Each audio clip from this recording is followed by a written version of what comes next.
How to use secure folder in Samsung M32. First of all, open the settings app and scroll down to find security and privacy.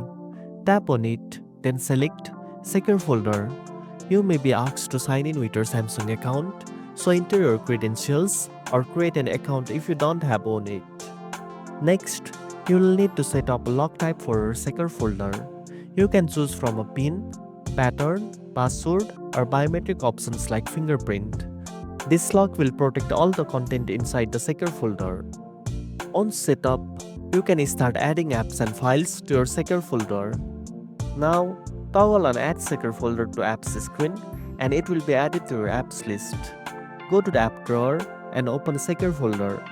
Here you will need to enter the password you created during the setup. Once opened, tap on Add Apps to select any app installed on your phone that you want to keep private.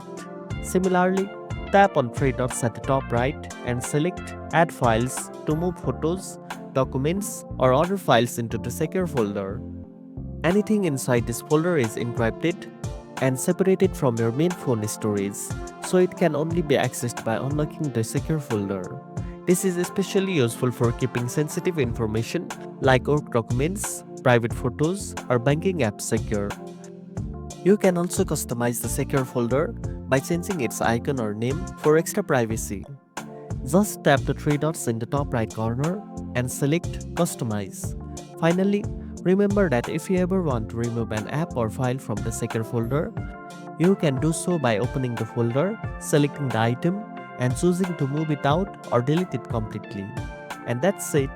Now you know how to use secure folder in Samsung M32. If you found this video helpful, don't forget to like, share, and subscribe for more tech tips.